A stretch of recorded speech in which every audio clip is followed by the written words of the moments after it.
श्री स्वामी समर्थ महाराजांना माझा नमस्कार असो. श्री साईबाबांना माझा नमस्कार असो. श्री संत गजानन महाराजांना माझा नमस्कार असो. एके दिवशी नानासाहेब चांदोरकर श्री बाबांचे पाय दाबत होते. त्यावेळी भगवद्गीतेचे श्लोकही म्हणत होते. त्यांनी 4थ्या अध्यायातील 34वा श्लोक म्हटला, तद्विधी प्रणिपातेन परिप्रश्नेन सेवया उपदेक्षन्ति ते ज्ञानम ज्ञानीनस्तत्वदर्शिनः. बाबा म्हणाले, नाना, तू आता जे काही म्हणतो आहेस ते स्पष्ट आवाजात म्हणालास तर मलाही ऐकू येईल. म्हणून त्यांनी तोच श्लोक पुन्हा मोठ्या आवाजात म्हटला. बाबांनी त्याचा अर्थ विचारला.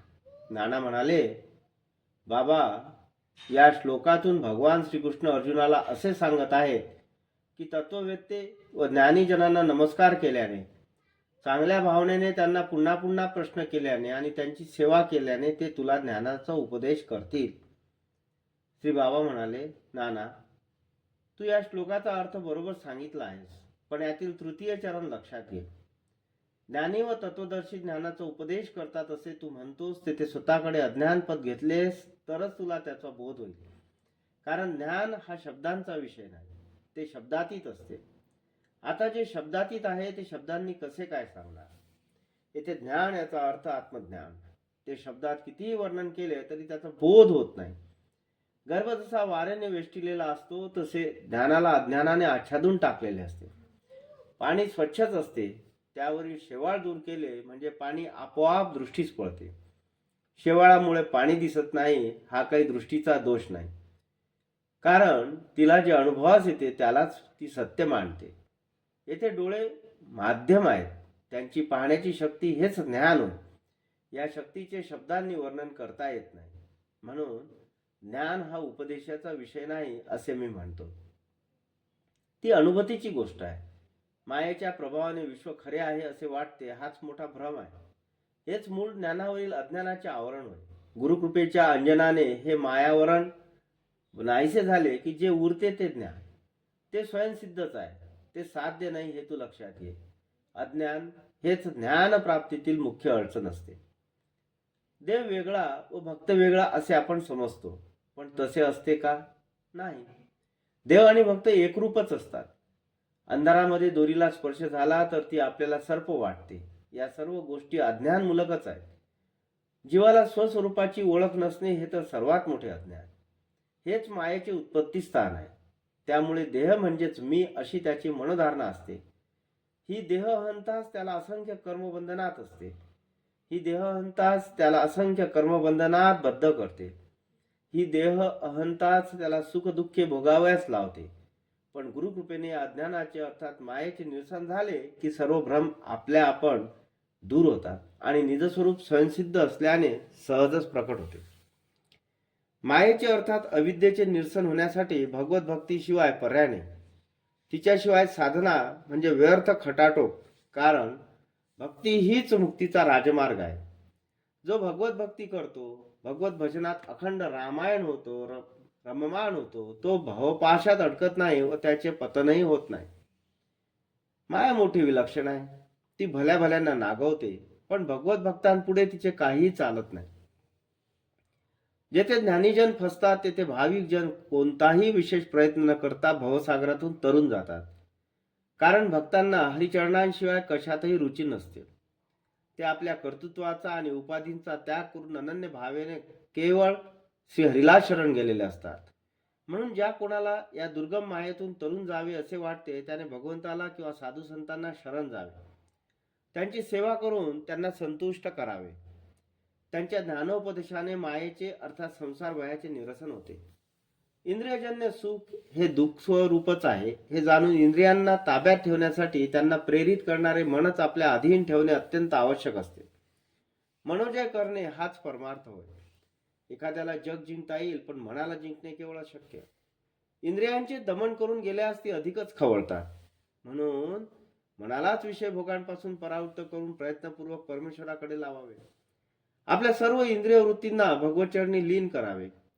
मनाने हरिचिंतन करावे, कानाने भगवत चरित्र श्रवण करावे, डोळ्यांनी भगवंताचे दर्शन घ्यावे, जिवेने त्याचेच नाम घ्यावे, नाकाने देवाचे निर्माल्य हुंगावे, हातांनी देवाची पूजा करावी, पायांनी तीर्थयात्रा करावी. अशा प्रकारे आपल्या सर्व इंद्रियांना भगवत सेवेत झुंपावे. इंद्रियांना भगवंताची गोडी लागली की आपले कामच झाले. असा भक्त भगवत भक्ती रूप नावेत बसून सहजतेने मुक्तिरूप पैलतीर गाठतो, शिवस्वरूप होतो. श्री बाबांच्या मुखातून प्रकटलेले ते दिव्य बोधामृत ऐकून नानासाहेबांच्या मनातील भक्तिभाव अधिकच वृत्तिंगत झाला. त्यांच्या डोळ्यात अश्रू तरळले. ते श्री बाबांचे प्रेमपूर्वक पाय चेपू लागले. बापूसाहेब बुट्टी म्हणजे नागपुरातील बडेप्रस्थ. ते श्री बाबांचे परमभक्त होते. श्री साईंच्या दर्शनासाठी ते नेहमी शिर्डीला येत असत. एके दिवशी ते परिवारासह शिर्डीत आले. त्यावेळी त्यांच्या मनात आपण येथेच एखादी जागा घेऊन घर बांधून राहावे म्हणजे श्री बाबांच्या सेवेची नित्य संधी मिळेल असा एक विचार येऊन गेला.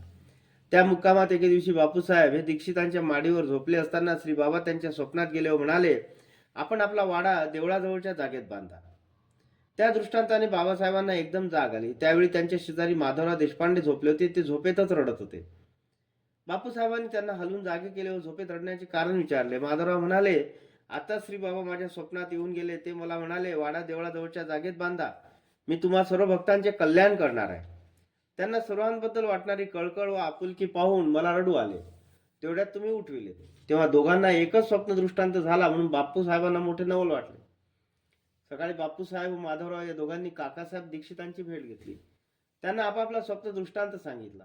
त्यावर विचार करून तिघांनी एक आराखडा तयार केला. त्यानंतर बाबांची भेट घेऊन त्यांना रात्रीचा स्वप्न दृष्टांत सांगितला व त्याला अनुसरून तयार केलेला एक आराखडा त्यांच्या सन्मुख ठेवला. बाबांनी त्यावरून आपली दृष्टी फिरवली आणि या त्यांच्या प्रस्तावाला हसून होकार दिला. तेव्हा तिघांनाही मोठे समाधान वाटले. बापूसाहेबांनी लवकरच एका सुमुहूर्तावर बांधकामास सुरुवात केली. माधवराव आणि दीक्षित हे दोघेही त्यांना सर्वतोपरी सहकार्य करीत होते. काही दिवसातच तळघर, तळमजला व विहिरीचे काम झाले. त्यानंतर वरच्या मजल्याचे बांधकाम सुरू केले. लेंडी बागेत फेरफटका मारताना श्री बाबा तेथे चाललेल्या कामाकडे लक्ष ठेवून असत. ते वेळ प्रसंगी सूचनाही करीत. त्यानुसार बांधकामात बदल करण्यात येईल. एके दिवशी बुट्टींच्या मनात वाड्याच्या मध्यभागी असलेल्या दालनाचा विस्तार करून तेथे एक देऊळ बांधावे व त्यासाठी मध्यभागी एक चौक बांधून त्यावर सिंहासनावर बसलेल्या कृष्णमूर्तीची प्राणप्रतिष्ठा करावी असा एक विचार आला. आपले मनोगत त्यांनी माधवरावांना सांगितले व त्यासाठी श्री बाबांची अनुमती घेण्याची विनंती केली. बापूसाहेब श्री बाबांच्या आज्ञेशिवाय कोणतीही गोष्ट करीत नसत. म्हणून माधवरावांनी बाबांची भेट घेऊन त्यांना बापूसाहेबांची कल्पना सविस्तर सांगितली. श्री बाबांनी आनंदाने होकार दिला. ते म्हणाले, श्याम्या, वाडा बांधून झाला की आपण तेथेच राहू, तेथेच गप्पा गोष्टी करू आणि एकमेकांना तेथेच भेटू. ते ऐकून माधवरावांना खूपच आनंद झाला. त्यांनी नारळ फोडून मंदिराचा पायाभरणीचा शुभारंभ केला आणि श्रीकृष्णाची एक सुंदर मूर्ती घडविण्यास दिली. काही दिवसांनी मंदिराच्या गाभाऱ्याचे आणि कृष्णमूर्ती ठेवण्यासाठी योजलेल्या चौकाचे कामही पूर्ण झाले. योगायोगाने त्याच सुमारास श्री बाबांना आजारपण आले. ते दुखणे एवढे वाढले की भक्तांना त्यांच्या निर्वाणाची शंका येऊ लागली. ते सर्वजण दुःखी कष्टी झाले. श्री बाबांची अवस्था पाहून बापूसाहेब संभ्रमात पडले. एवढा खर्च करून आपण वाडा व मंदिर बांधले, पण या वास्तूला श्री बाबांचे पाय लागतील की नाही? तसे घडले नाही तर आपले सर्व पैसे व कष्ट वाया गेले या विचाराने ते अगदी अस्वस्थ झाले. श्री बाबांना बरे वाटावे म्हणून ते परमेश्वराची प्रार्थना करू लागले.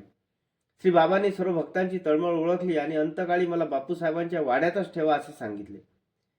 श्री बाबांच्या निर्वाणानंतर त्यांनी आधी सांगितल्याप्रमाणे भक्तांनी त्यांच्या पवित्र शरीराला वाड्यातील गाभाऱ्यात समाधी दिली. चौथऱ्यावरील सिंहासनावर श्रीकृष्णमूर्ती ऐवजी श्री बाबांची मूर्ती स्थापन करण्यात आली. अशा प्रकारे बापूसाहेबांच्या वाड्याचे समाधी मंदिर झाले. श्री साईबाबांना माझा नमस्कार असो.